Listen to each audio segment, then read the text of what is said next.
Estamos concluyendo el día de hoy lo que es el capítulo 6 del Evangelio según San Mateo. Hemos avanzado ya bastante. Hemos estudiado del Sermón del Monte todo el capítulo 5.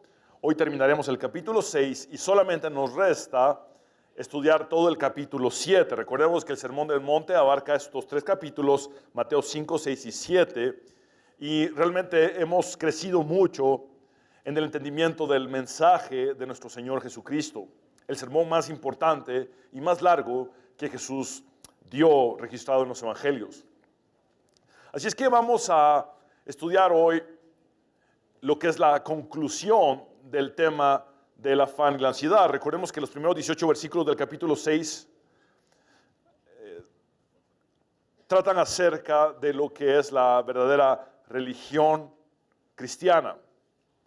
Y luego Jesús se adentra en lo que es el tema de la codicia y la avaricia, que es un tipo de materialismo. Pero aquellos que pensaron que materialismo era solo querer tener más y más a través de codicia y avaricia, están equivocados, porque Jesús habla de un segundo tipo de materialismo que hemos abordado ya por varias semanas. Jesús dice que el afán, la preocupación y la ansiedad por las cosas básicas como comida, bebida y vestido, eso es también un tipo de materialismo. Y vemos en la parábola del sembrador que las semillas que cayeron entre espinos fueron ahogadas por esas dos cosas, por el engaño de las riquezas y por las preocupaciones de esta vida. Así es que vamos a ver el tema de hoy, que se titula El afán de cada día. Y vamos a estudiar un solo versículo y lo vamos a desglosar en tres partes para poder comprender mejor el mensaje de Jesús. En Mateo 6:34 dice así: en el nombre del Padre, del Hijo y del Espíritu Santo, en palabras de nuestro Señor Jesucristo. Así que no os afanéis por el día de mañana, porque el día de mañana traerá su afán. Basta a cada día su propio mal. Vamos a desglosar, como ya les dije, este versículo en tres partes y vamos a tener 3 puntos durante el bosquejo. La primera parte será: así que no os afanéis por el día de mañana. La segunda parte será: porque el día de mañana traerá su afán.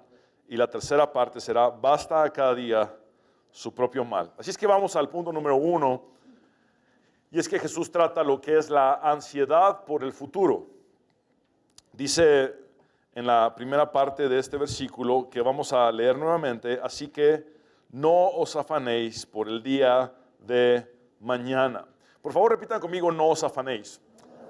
La semana anterior les expliqué acerca del versículo 31, que dice exactamente lo mismo: no os afanéis, y que el tiempo en griego es aoristo. Sé que no estamos familiarizados con un tiempo aoristo, pero cuando Jesús dice no os afanéis, está hablando en un sentido de totalidad. El aoristo es totalidad, es un sentido de globalidad. Entonces, vamos a entender esto. Jesús no quiere que demos para nada acceso a la preocupación a nuestra vida. Él no quiere que demos ni siquiera el primer paso en afanarnos o en estar ansiosos. Por eso, el escritor que registra el mensaje de Jesús pone el tiempo aoristo en el verbo preocupar, porque Jesús está diciendo: no se preocupen en lo absoluto. Habla de una totalidad, de algo global. Y vemos que en este caso Jesús está diciendo este mensaje: nunca lleguéis a estar ansiosos por el futuro. No os pongáis jamás preocupados por el día de mañana. Este es el mensaje de Jesús en estas palabras. Y es que Jesús concluye la enseñanza respecto al afán y la ansiedad con una nueva dimensión del problema. Él hasta el momento había hablado de problemas inmediatos, de problemas presentes, pero ahora aborda lo que es el afán por el futuro, la ansiedad, la preocupación por el futuro. Y el hecho de que solemos afligirnos demasiado por el futuro, por situaciones que sencillamente no podemos resolver en el momento presente. generalmente cuando tenemos una preocupación del futuro, está fuera de nuestro alcance en este momento. Por eso es inútil preocuparnos en el presente por algo que no podemos resolver porque está en una irrealidad del futuro. Jesús había enseñado que la preocupación por los problemas inmediatos, es decir, por los problemas presentes, es falta de fe. Por primera vez en el Sermón del Monte, él usa la expresión hombres de poca fe, por ejemplo, que se repite después en varias ocasiones en los evangelios. Pero cuando hablamos de hombres de poca fe, se están preocupando por problemas inmediatos, problemas que ya son tangibles, problemas que ya son una realidad. Pero aquí Jesús está abordando situaciones hipotéticas, situaciones irreales, probables, que no son para nada una realidad en el presente. Entonces, si preocuparme por algo real en el presente es poca fe, preocuparme por algo que es solamente una situación imaginaria del futuro, eso es meramente necedad ante Dios. Es peor que la poca fe por el problema presente. Porque estamos hablando de que estamos en un tipo de fantasía de problemas inexistentes y lejanos que aún no son reales. Por eso es inútil perder la paz y el sueño y malgastar la energía en supuestas eventualidades futuras que en el presente no están y que muy probablemente nunca lleguen a materializarse. Pero esta es la esperanza. Si llegasen a materializarse, Dios ha prometido estar con nosotros cada día. Por eso preguntas como, ¿qué va a hacer de mí cuando sea viejo y no pueda trabajar? Preguntas como, ¿qué va a hacer de mis hijos cuando yo ya no esté? Y peor si llego a morir de tal o cual enfermedad. ¿Será que voy a padecer la misma enfermedad de la que murió mi abuela? ¿O voy a morir de la misma enfermedad de la que murió mi madre? ¿Y si ya no puedo seguir pagando la casa y la perdemos? Y las hermanas que ven telenovelas, que deben de ponerse a cuentas con Dios. Las telenovelas les fomentan estos pensamientos. Y peor si mi marido me deja. Miedo de cosas que no son una realidad presente, pero que nos desgastan. Y si bien la Biblia nos enseña a no preocuparnos por el futuro, sí la Biblia nos manda a realizar lo que es la previsión del futuro. ¿Se acuerdan ustedes que Salomón da el ejemplo de la hormiga? De la hormiga que trabaja durante todo el verano para tener provisión en el invierno. Así es que prever para el futuro no está mal. Prever para el futuro es correcto conforme a la palabra de Dios. Pero preocuparme por el futuro, estar ansioso por el futuro, tener afán por el futuro, es lo que es incorrecto, porque debo de poner toda mi confianza plenamente en Dios. Así es que a estas alturas Jesús ya nos ha llevado a comprender que la preocupación es inútil y hasta irracional. Él pone un ejemplo como este, que ya hemos estudiado. ¿Quién de ustedes, por mucho que se afane, puede añadirle un codo a su estatura? ¿Quién con preocuparse puede ser más alto? Entonces, ven cómo la preocupación es inútil y también irracional. Y vimos que otra traducción para esta frase de Jesús es: ¿quién de ustedes, por mucho que se preocupe, puede añadirle un tramo al transcurso de su vida? Es decir, ¿quién de ustedes pudiera añadirle una hora a su vida o un día más a su vida por preocuparse en el presente? Nadie. Todos hemos de morir en el día exacto en el que Dios dispuso, desde antes de la fundación del mundo, que fuese nuestro momento de partir de esta tierra. Así es que vemos la inutilidad y la irracionalidad de la preocupación. Y esto está claro ya, pero Jesús también nos dio el ejemplo de las aves y de las flores silvestres, y vimos cómo estos seres vivos, inferiores al ser humano, el ser humano se caracterizan la palabra de Dios por ser la obra maestra de Dios, el poema de Dios, el poema sería en español de Dios, la obra de arte, la obra maestra de Dios. Si criaturas inferiores, si seres vivos inferiores son cuidados por Dios, provistos y vestidos por Dios, podemos confiar entonces que nosotros vamos a ser también cuidados, alimentados, sustentados y provistos, vestidos por Dios.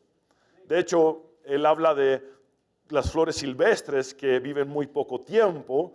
¿Cuánto más él no va a cuidar de nosotros, por los cuales dio su vida en la cruz para que viviésemos eternamente con él? Es decir, él ha prometido todo esto, lo tenemos claro. Tenemos claro que también la preocupación es la marca de un no creyente. Y Jesús dice que no nos preocupemos como los gentiles, es decir, como aquellos que no tienen a Dios. Porque el creyente parte de creer, de confiar en Dios. Y por eso sabemos que tenemos un Padre Celestial que conoce nuestras necesidades. Y Jesús nos insiste, el Padre Celestial sabe cuáles son sus necesidades. El Padre Celestial sabe qué cosas ustedes necesitan. Y Él promete proveernos. Luego vemos que Jesús da la combinación de un mandato con una promesa. Y Él dice, buscad primeramente el reino de Dios y su justicia. Y luego promete, y todas las cosas os serán añadidas. Ahora, la situación es que cuando tienes un mandato combinado con una promesa, significa que la promesa depende de que cumplas el mandato. Y de que busques el reino de Dios y su justicia depende la provisión de las añadiduras de Dios. Y eso lo hemos tenido claro la semana anterior. Ahora Jesús nos enseña que si podemos confiar en el presente en Dios, debemos también de aprender a confiar a Dios lo que es nuestro futuro. Y estudiando la palabra de Dios respecto al tema del futuro, me di cuenta que hay por lo menos 5 maneras de ver al futuro en la Biblia. Estas 5 maneras de ver al futuro son importantes de entender porque nos dan un panorama de lo que Dios quiere de nosotros. Y vemos que 4 de estas maneras de ver al futuro son incorrectas y solamente hay una manera correcta de ver al futuro según la Biblia y es la que Jesús nos enseña en el Sermón del Monte. Pero quiero abordar incluso las formas incorrectas para que podamos corregirnos en el presente. Así es que una manera de ver hacia el futuro incorrecta es con indiferencia mundana. ¿A qué me refiero con esto? Aquellos que viven solo para su placer, aquellos que les importa solamente el placer de hoy y que planifican el mañana para seguir teniendo placer egoísta. Pecar es su agenda. Dios condenó en Isaías 56 a los líderes pecadores de Israel. Los evidenció como pastores que buscaban lo suyo propio, tal cual mercenarios codiciosos, degenerados que se ocupaban solamente de sus placeres, abandonando a las ovejas del rebaño de Dios. Y dice en el versículo 12, vengan, dicen ellos, consigamos vino y hagamos una fiesta. Emborrachémonos todos. Mañana lo haremos de nuevo. Es decir, su agenda para el futuro era el placer egoísta. Y tendremos una fiesta aún más grande. Gente que vive en constante juerga, en constante parranda. Vemos, por ejemplo, en Isaías 22, hay una profecía contra Jerusalén. Dios había llamado a los habitantes de la ciudad a arrepentirse, pero ellos en lugar de arrepentirse fueron insensibles a la voz de Dios. Y dice Dios en Isaías 22:13, a través del profeta, en cambio, en lugar de hacer luto por sus pecados, ustedes bailan y juegan, matan reses y ovejas, comen carne y beben vino y dicen, comamos y bebamos que mañana moriremos. Viven únicamente para el aquí y el ahora, el placer presente. No están conscientes de que esta vida en este planeta llamado Tierra es solamente temporal, de que es muy corta, como Jesús nos advierte en el Sermón del Monte. Y piensan que no es necesario estar conscientes de la vida después de la muerte y entonces viven solo para el placer que este mundo les ofrece. Por otro lado, vemos que ya en los tiempos del apóstol Pablo, unos 700 años después de que Isaías escribió lo que acabamos de leer, ya en tiempos del Nuevo Testamento, existía una corriente filosófica de los epicúreos. Estos epicúreos trataban de vivir solamente el placer presente, evitando toda aflicción. Todo lo contrario del estilo de vida del apóstol Pablo, porque el apóstol Pablo escogió la aflicción por la causa de Cristo. Pero estos epicúreos decían, no, vamos a vivir solo para nuestro placer, evadiendo la aflicción. Y el apóstol Pablo, dentro de ese entorno del primer siglo, también enfrenta a aquellos que no creían en la resurrección. Había algunos cristianos que creían en Jesús, pero no en la resurrección. Y si no creían en la resurrección, mucho menos creían que ellos iban a resucitar en un día postrero. Y dice el apóstol Pablo respecto a esto: ¿y qué valor hubo en luchar contra las fieras salvajes? Y ahí está hablando de gente, no de animales textualmente. Dice esa gente de Éfeso.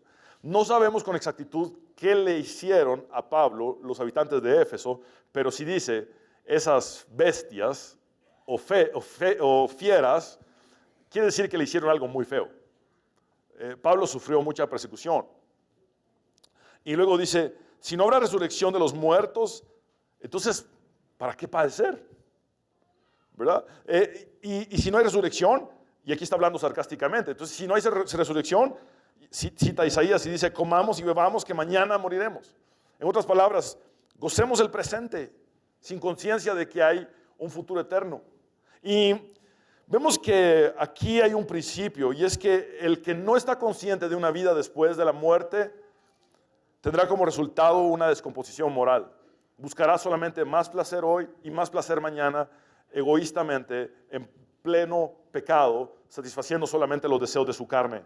Y esta es una forma mundana de ver hacia el futuro, con indiferencia. Vemos, por ejemplo, que Pedro se refiere a los falsos maestros como animales irracionales. No lo escribí yo, lo escribió Pedro. Pedro se refiere a los falsos maestros como animales irracionales. Y lo malo es que no se han extinguido, esta especie de animales no se han extinguido. Más bien, se han multiplicado. Y la Biblia lo dice, que en los posteriores tiempos habrían más falsos maestros. Ahora, dice Pedro en el capítulo 2 y el versículo 13 de su segunda carta, recibiendo el galardón de su injusticia, ya que tienen por delicia el gozar de deleites cada día. Por favor, repitan conmigo, cada día. El concepto aquí es que estos falsos maestros pensaban solamente en sus parrandas, en sus juergas, en sus placeres, incluso a la luz del día. Es decir, no les bastaba con parrandear de noche. A la luz del día estaban cometiendo sus barbaries o sus barbaridades. Y dice todavía el apóstol Pedro, estos son inmundicias y manchas, quienes aún mientras comen con vosotros se recrean en sus errores. ¿Saben de qué está hablando aquí? De que estos falsos maestros justificaban el hecho de emborracharse en la mesa del Señor, en la Santa Cena. Y se emborrachaban diciendo, no, como ya soy libre en Cristo Jesús. Y seguían tomando. Y hacían de un momento santo pura parranda de borrachera. De esos herejes está hablando Pedro ahí. Por eso dice, son inmundicias. Ellos mismos son una inmundicia. Es lo que dice Pedro. Ahora,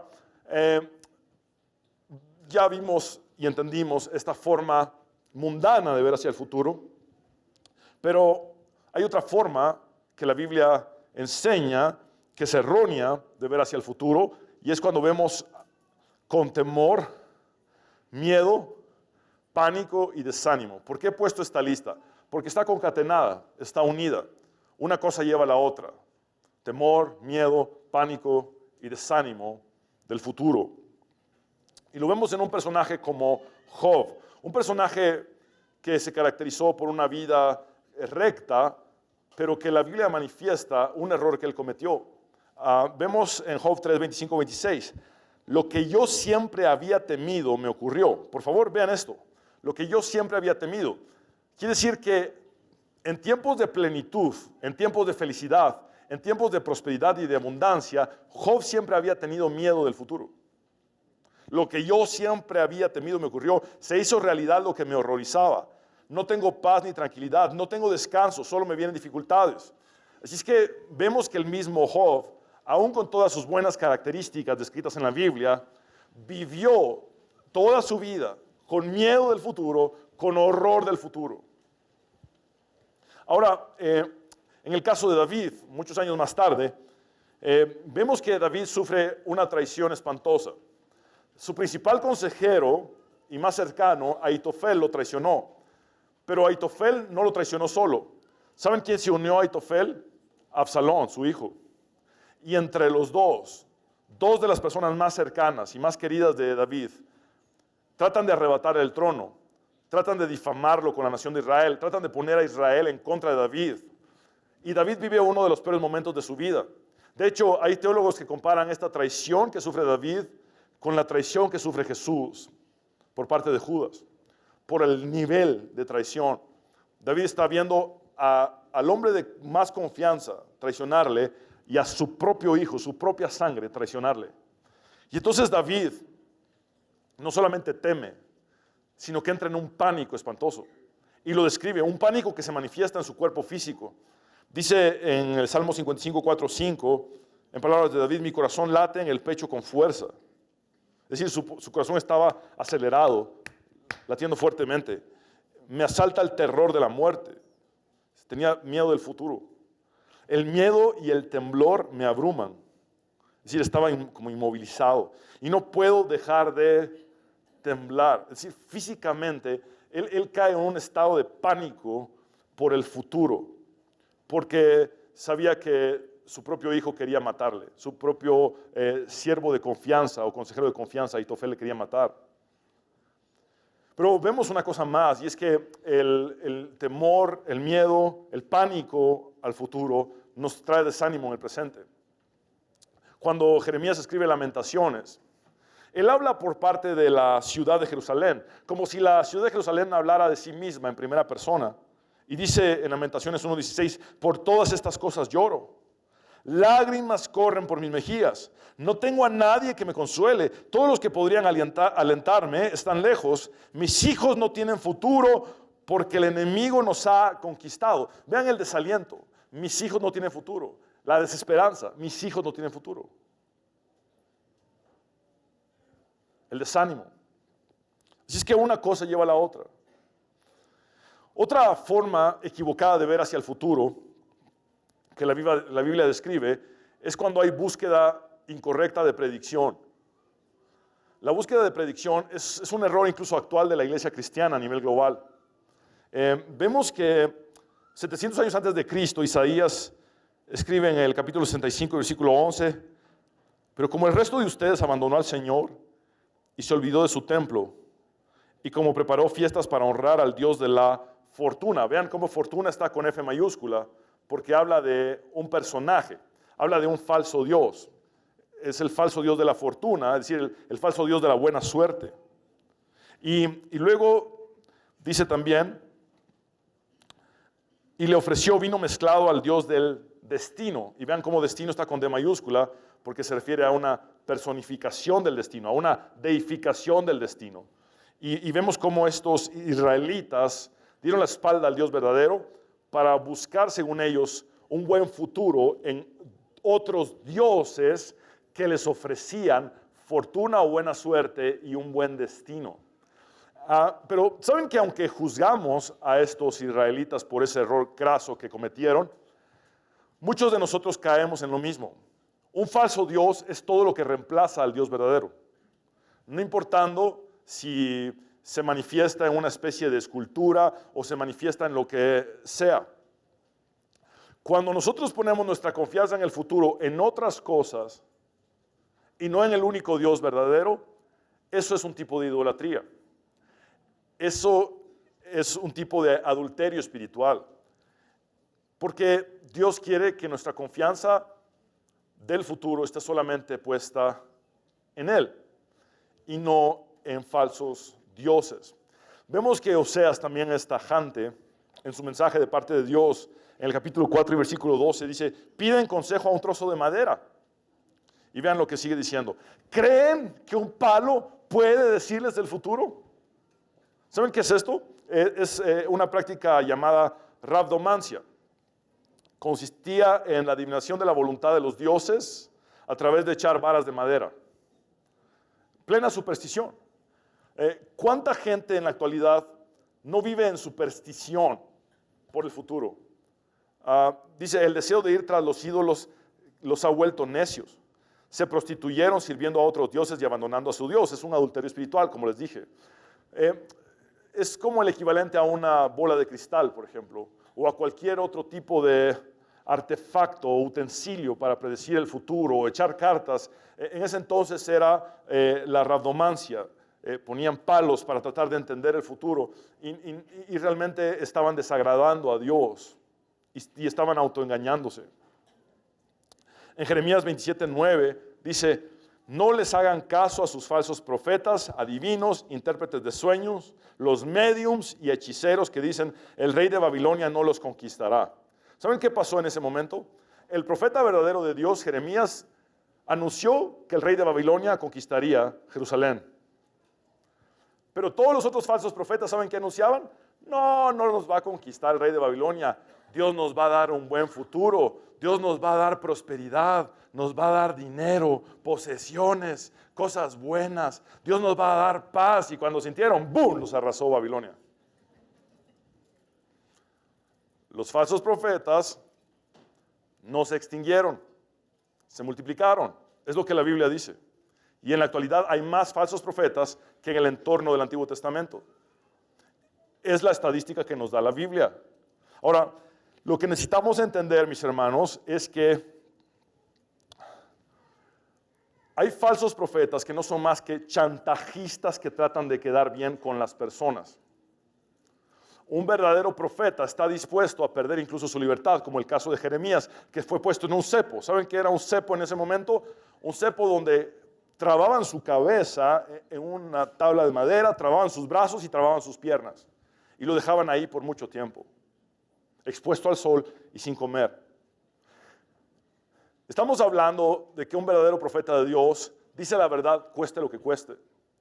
Y un falso profeta trata de rascar la comezón de oír, con frases trilladas, ya desgastadas, que a mí honestamente me cansa oír.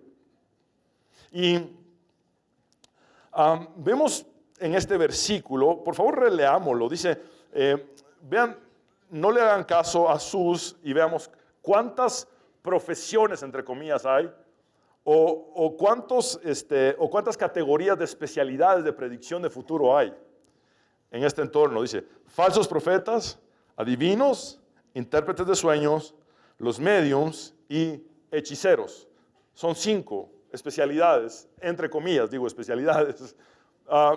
Los profetas, que en este caso eran falsos, eran personas que pretendían dar un mensaje de parte de Dios y supuestamente lo transmitían, pero sabemos que Jeremías está evidenciando que eran falsos. Los adivinos, por ejemplo, leían augurios generalmente examinando las vísceras o las entrañas de animales. Tomaban el hígado de un animal para sacrificio y ese hígado lo leían y decían el futuro. Bueno, por otro lado, vemos que eso está prohibido en Deuteronomio. Esa práctica de adivinación está prohibida en Deuteronomio, en la ley de Dios dada a Moisés. Vemos también a los intérpretes de sueños. En el entorno de la Biblia, los sueños se toman como una revelación importante. Y existían personas dedicadas al estudio académico de la interpretación de sueños. Hay registros históricos de libros para estudiar la interpretación de los sueños. Hay intérpretes de sueños que no eran veraces en el relato, pero también hay intérpretes de sueños veraces, como el caso de José, que él interpretaba sueños. Ahora, no todo sueño es una revelación de Dios. A veces solamente la persona cenó muchos frijoles. Por eso no somos supersticiosos cristianos. Por eso tenemos la palabra profética más segura, que está aquí. Toda profecía debe ser redundante con la Biblia. Cuando una profecía no es redundante con la Biblia, solo dile, te reprendo, Satanás. Aléjate de mí. Porque es un falso profeta. Ahora, mira esto. Los médiums o espiritistas eran personas que consultaban a los muertos y pedían consejo de ellos. Y es triste cómo en la actualidad evangélicos, no digo cristianos, nacidos de nuevo, evangélicos, aún han practicado este tipo de cosas. Uno se entera de gente que ha ido con un espiritista para que le diga a su abuela que ya murió, qué es lo que tiene que hacer. Y lo que no saben es que son demonios los que hablan.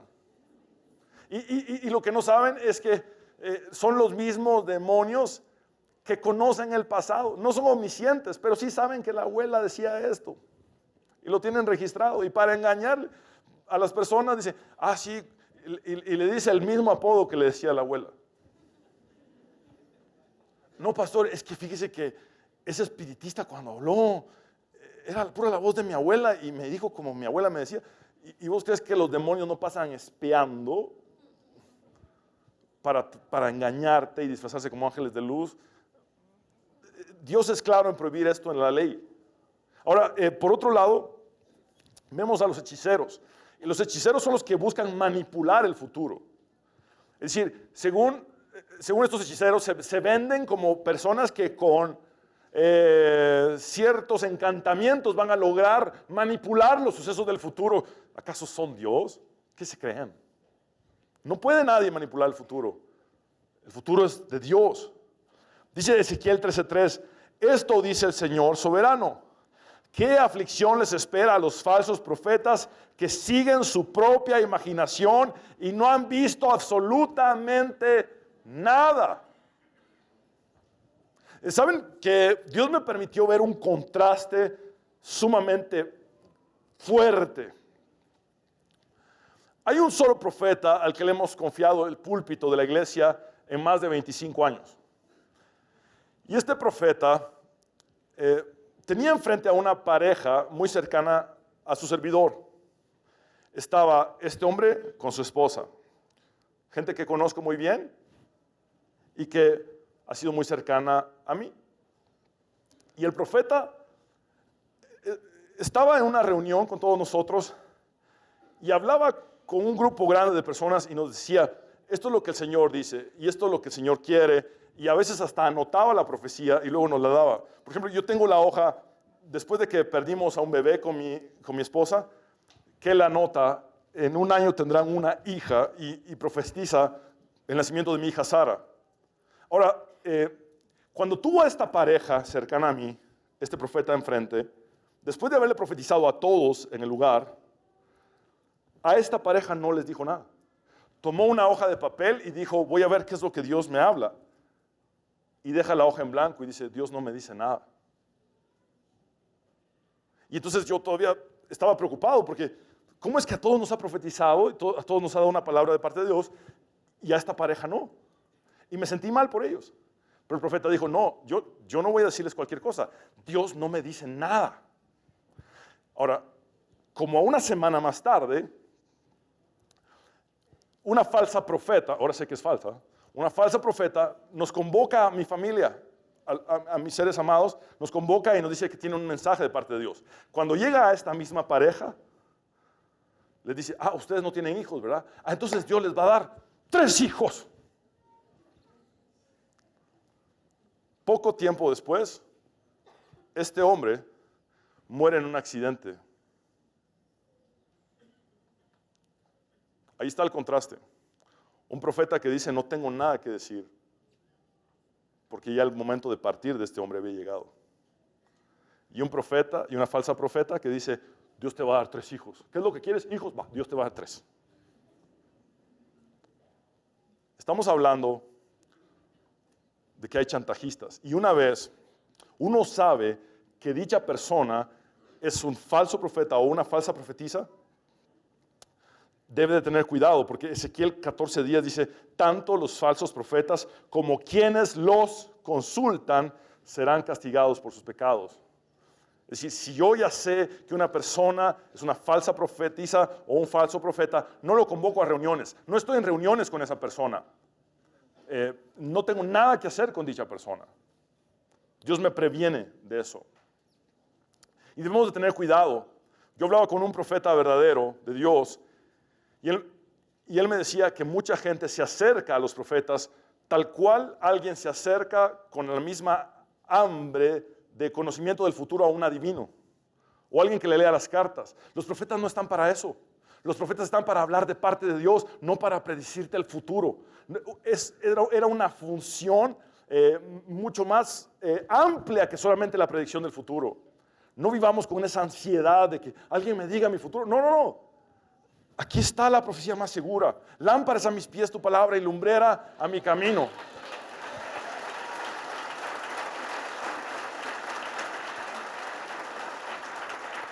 Lo siguiente es que es incorrecto ver al futuro con seguridad propia. Esa persona que se cree autosuficiente, que pone su confianza en sus posiciones, en sus bienes, en su profesión para el futuro, está mal delante de Dios. Dice Salomón en Proverbios 27:1, no hagas alarde del día de mañana, ya que ni siquiera sabes lo que traerá el mañana. Vean esta situación en los evangelios. Lucas 12, 13, 21 es una situación donde uno de la multitud le dice a Jesús, Maestro, di a mi hermano que parta conmigo la herencia. Es decir, se le pide a Jesús que intervenga en una disputa familiar, como se solía hacer con los rabinos de la antigüedad. Versículo 14, mas él le dijo, hombre, ¿quién me ha puesto sobre vosotros como juez o partidor? Jesús se abstiene de involucrarse en una disputa por dinero. Dicha disputa claramente había causado la división de una familia. Y les dijo, mirad y guardaos de toda avaricia, porque la vida del hombre no consiste en la abundancia de los bienes que posee. Es decir, una persona no se define por lo que tiene. Una persona no se define por sus casas, o sus carros, o sus fincas, o sus propiedades. Una persona se define por quién es su Dios, por quién es su Señor, quién es su Salvador. Y lo que se requiere de nosotros es que nuestra vida consista de dos cosas, amar a Dios y amar a nuestro prójimo. Versículo 16. También le refirió una parábola diciendo, la heredad de un hombre rico había producido mucho. Habla de un hombre que repentinamente se volvió rico. Y él pensaba dentro de sí diciendo, ¿qué haré porque no tengo dónde guardar mis frutos? Pensaba en la manera de preservar sus abundantes recursos. Ahora, estamos por leer dos de los versículos más egocéntricos del Nuevo Testamento. Todo es yo. Vean. Y dijo, esto haré yo, y esto derribaré yo, mis graneros, y los edificaré yo mayores, y allí guardaré yo todos mis frutos y mis bienes, y yo diré, todo es yo. A mi alma, muchos bienes tienes guardados para muchos años. Repósate, come, bebe y regocíjate. ¿En qué estaba poniendo su confianza él? En el recurso material. Pero Dios le dijo, necio, esta noche vienen a pedirte tu alma y lo que has provisto, ¿de quién será? Sus posesiones no tendrían ningún valor después de la muerte. Esa es la situación. Este hombre pasó a ser pobre en una sola noche. Pasó de tener mucho y en una sola noche lo perdió todo, porque llegó al otro lado sin ningún tesoro. Dice, así es el que hace para sí tesoro y no es rico para con Dios. Es decir, este hombre lo pierde todo en una noche porque muere. No se puede llevar nada de lo que había acumulado. Pero cuando pasa del otro lado a la eternidad, se da cuenta que no tiene nada. No hizo tesoros en la eternidad. Y ni siquiera sabemos si va al cielo. Muy probablemente no se refiere de que va al cielo. Ahora, Santiago 4, 13 y 16 dice, escúchenme ustedes los que dicen, hoy o mañana iremos a la ciudad, allí nos quedaremos todo un año y haremos buenos negocios y ganaremos mucho dinero. Es decir, viven con un enfoque materialista. ¿Cómo pueden hablar así cuando ni siquiera saben lo que les va a suceder mañana? Su vida es como la niebla. Aparece por un poco de tiempo y luego desaparece. Recordemos que Jesús una y otra vez nos dice acerca de lo efímero que es nuestra vida. Versículo 15, más bien deberían decir, si Dios quiere, viviremos y haremos esto o aquello. Es decir, hágase tu voluntad y no la mía. Sin embargo, a ustedes les gusta hablar con orgullo, como si fueran dueños del futuro, y eso es muy malo. Ninguno de nosotros es dueño del futuro, ni porque tenga muchas posesiones puede ser dueño del futuro. El dueño del futuro es Dios. Por eso debemos de aprender a ver al futuro de la manera correcta. Y esto es con confianza plena en Dios. Dice Salomón en Proverbios 16:9, el hombre planea su futuro, pero Dios le marca el rumbo. Dios es el que endereza nuestros pasos. Nosotros podemos hacer planes buscando la voluntad de Dios, pero Dios en el camino nos irá mostrando cuál es el rumbo que debemos seguir. En Proverbios 20:24 dice también Salomón, nadie sabe cuál será su futuro. Por eso debemos dejar que Dios dirija nuestra vida. Dios dice a través del profeta Isaías, recuerden las cosas que hice en el pasado, pues solo yo soy Dios y no hay otro como yo. Solo yo puedo predecir el futuro antes que suceda. Todos mis planes se cumplirán porque yo hago todo lo que deseo. Él es soberano. Por eso Job, al final del libro, dice que los planes de Dios son invencibles, inquebrantables. Job 42:2, yo sé bien que tú lo puedes todo, que no es posible frustrar ninguno de tus planes. Isaías 14:27 dice, el Señor de los ejércitos celestiales ha hablado, ¿quién podrá cambiar sus planes? Cuando levante su mano, ¿quién lo podrá detener?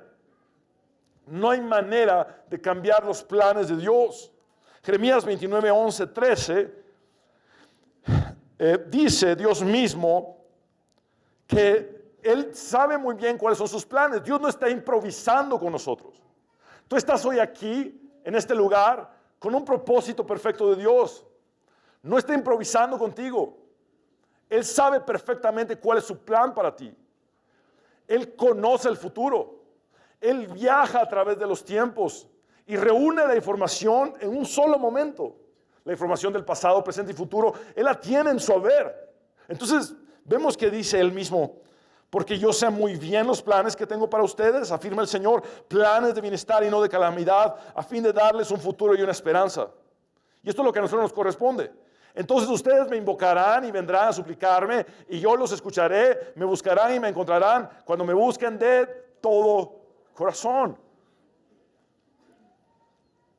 Por eso debemos llegar a la misma convicción que David tuvo. A pesar de que David tuvo hasta una especie de ataque de pánico por el futuro, como ya leímos, vean cuando David recapacita lo que dice, mi futuro está en tus manos. Podemos leerlo en voz alta todos, mi futuro está en tus manos. Esa es la convicción a la que debemos llegar todos.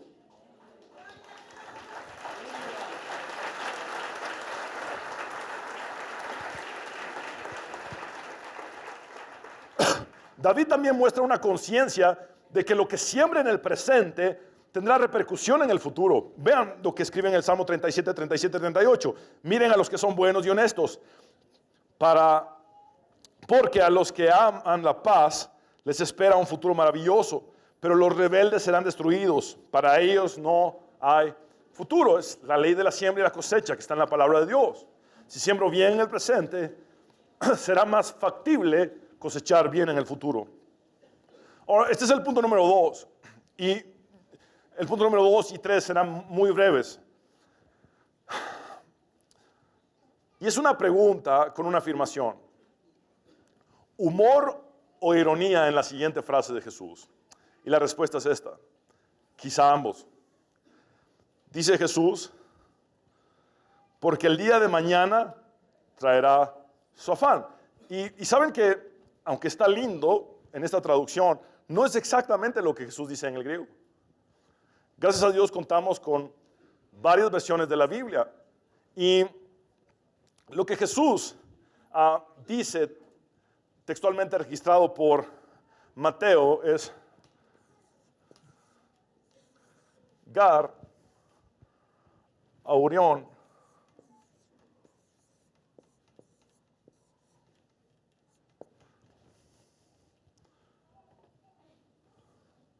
Merimnese,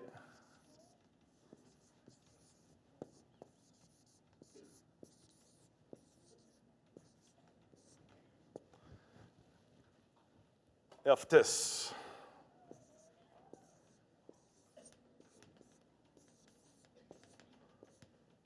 Muy bien, Heaftes. Estas son las 4 palabras que Jesús dice para la frase que acabamos de leer. Gar en griego es simplemente porque. Aurión es simplemente el mañana, porque el mañana. Y luego merimnesi es simplemente el verbo preocupar en tercera persona singular. Es decir, él se preocupará. Es decir, porque el mañana se preocupará. Pero la palabra que más quiero resaltar es este pronombre reflexivo. Heaftes, Heaftes. ¿Saben por qué? Porque esto significa de sí mismo. Lo que Jesús dice literalmente y textualmente en el griego original es: porque el mañana se preocupará de sí mismo. Y ya me preocupé porque se me cayeron las notas. No debemos de afanarnos por nada. ¿Saben qué está haciendo Jesús ahí? Personificando el mañana, poniéndolo como que fuera un individuo. Ese tal mañana. Vean, por favor, estas versiones. Una versión excelente, la Biblia de las Américas, dice: porque el día de mañana se cuidará de sí mismo. ¿Ven? Se cuidará de sí mismo. Ahí está el pronombre reflexivo. Ahora, vean la Biblia del Peregrino, por ejemplo, dice que el mañana se ocupará de sí. Ajá, ¿qué es lo que Jesús está diciendo? Bueno, la versión que mejor lo traduce, por cierto, no está en español, está en inglés. Es la New International Version. Dice, for tomorrow will worry about itself.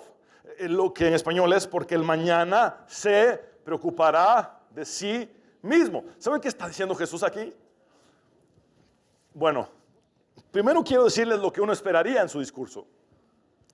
¿Qué acaba de decir? Miren a los pajaritos, cómo comen tranquilos todo el día. Y si su padre cuida de ellos, también va a cuidar de ustedes. Luego nos dice, miren a las flores silvestres, cómo Dios las viste mejor que al mismo Salomón.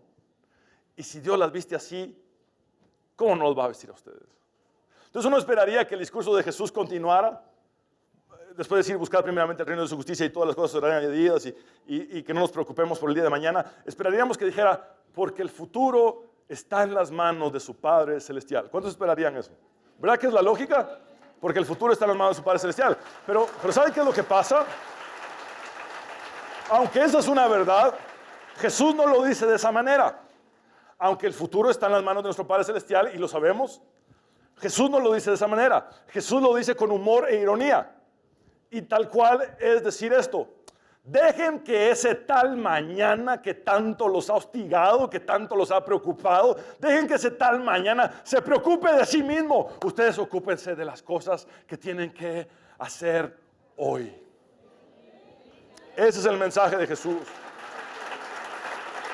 Ese es el mensaje de Jesús. Por eso les puse una nota. Las palabras de Jesús tienen este sentido. Dejemos que el mañana sea quien se ocupe del mañana.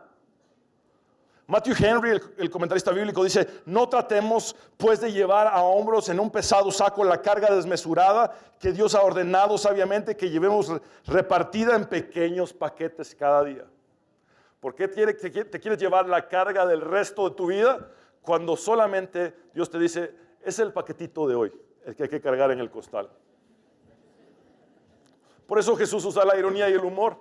Ay, ese mañana que tanto daño les ha hecho a ustedes. Hasta úlcera tienen ya.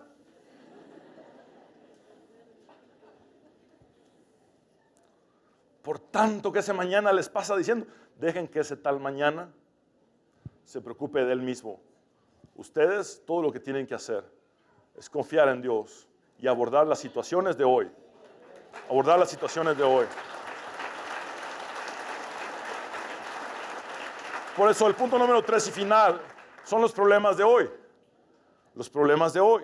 Jesús termina el versículo 6 diciendo, basta a cada día su propio mal. Entonces Entonces, cada día tendrá algo malo. Sí, estamos en un mundo caído, mis hermanos. Y yo no soy falso profeta para decirles, van a tener dinero, van a hacer... Dios los puede prosperar y eso se llama añadidura. Pero yo no soy falso profeta para decir cuestiones que simplemente son de una falsa doctrina de la prosperidad que nada tiene que ver con este mensaje de Jesús. Jesús dice, sí van a haber males cada día. Desde un simple tráfico que te amargó la tarde hasta cualquier otra clase de problema. Cada día enfrentaremos cosas. Ahora, ¿saben que Jeremías en un momento de sufrimiento indecible escribe en Lamentaciones, el corazón del libro es este, en Lamentaciones 3, 22, 23, por la misericordia de Jehová no hemos sido consumidos, porque nunca decayeron sus misericordias. Ahora vean este versículo, nuevas son cada mañana, grande es tu fidelidad. Ahora, si esto lo hubiera escrito un personaje,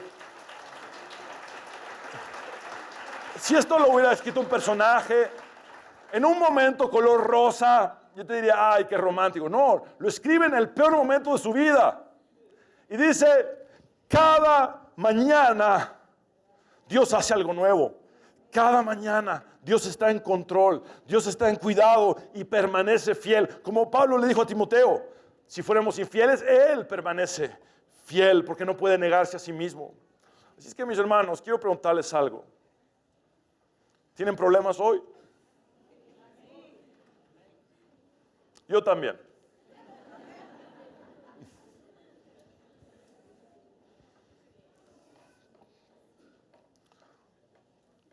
No somos chantajistas, somos siervos de Dios.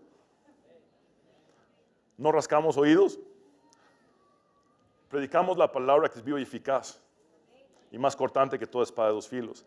Y una espada cuando traspasa, ay, qué rico, cómo me acaricia. No.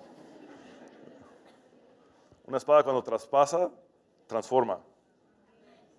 Lo que está en su camino lo transforma. Y hoy Dios quiere traspasar nuestros corazones para bien.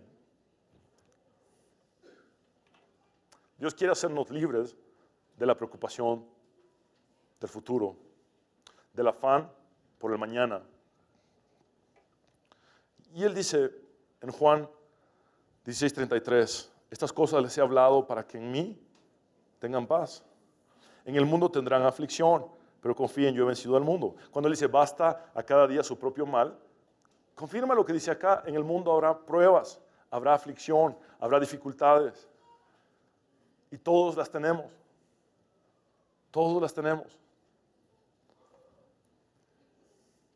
Pero esta es nuestra verdad.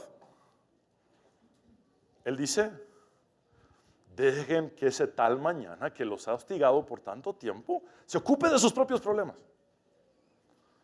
Todo lo que a ustedes les corresponde es el mal de hoy. Pero ¿saben qué? El mal de hoy no se aborda con preocupación, ya Jesús ha sido claro. No se aborda con afán, no se aborda con ansiedad, simplemente se aborda confiando en Dios. Así es que yo decido abordar el mal de este día confiando en mi Señor. Y espero que tú decidas lo mismo. Porque Él dijo claramente, vengan a mí todos los que están cansados y llevan cargas pesadas, y yo les daré descanso. Y te hago esta pregunta, ¿hace cuánto que no descansas? ¿Hace cuánto que llevas no solamente las cargas de hoy, sino todas tus cargas imaginarias del futuro? Es tiempo de venir a Jesús. Es tiempo de poner tu confianza en Él. Es tiempo de descansar al fin. De recibir esa paz que no es de este mundo, de recibir esa paz que sobrepasa todo entendimiento. ¿Y sabes qué? Estas son las últimas palabras de Jesús registradas en Mateo. Y aquí, yo estoy con ustedes todos los días durante 10 años. No. Yo estoy con ustedes todos los días hasta el fin del mundo. Hoy está contigo y hoy quiere llevar tu carga. Ven a Él. y deja el futuro en sus manos como David lo hizo. Te invito a que te pongas de pie, mi hermano, mi hermana. Vamos a orar.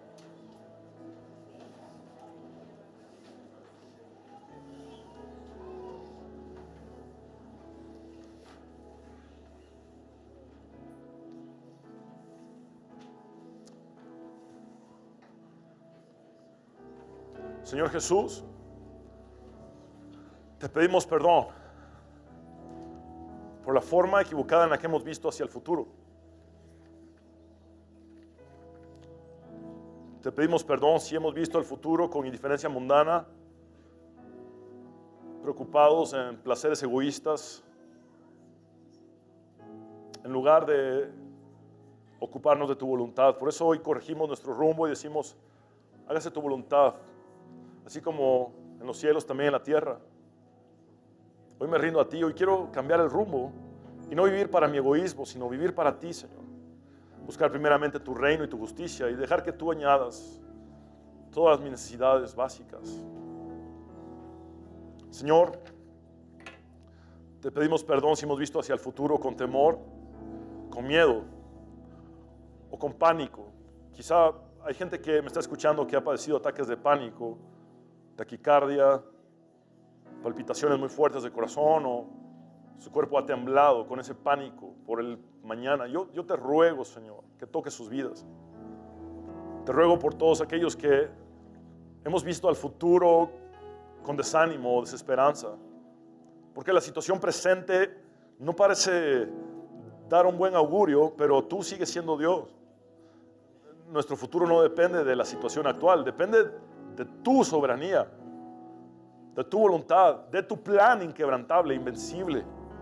Señor, te pedimos perdón si hemos caído en la búsqueda de predicción del futuro. No nos interesa.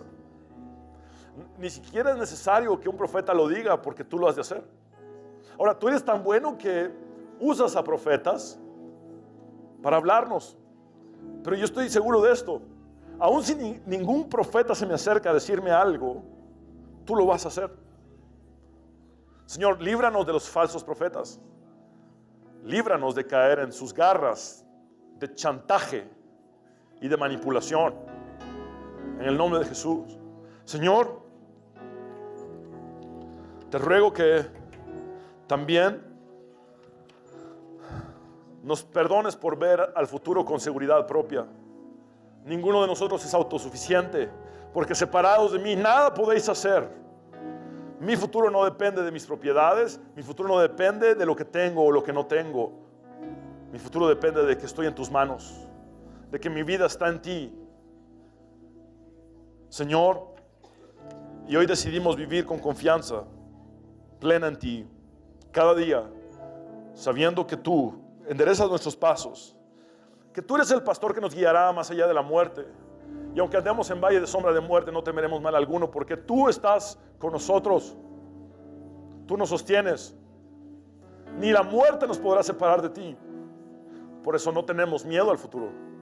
Descansamos eternamente en tus brazos poderosos. Buen pastor de Juan capítulo 10, que dijiste: nadie los va a arrebatar de mi mano. Nadie, nadie. Estamos eternamente en tu mano poderosa, Jesucristo. Hoy descansamos y confiamos en ti, porque este es el día que tú has hecho.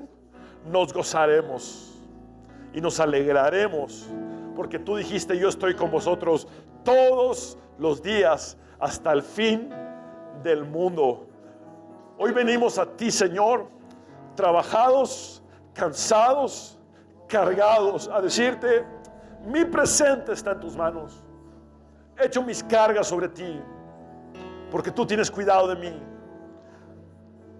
Mi futuro está en tus manos.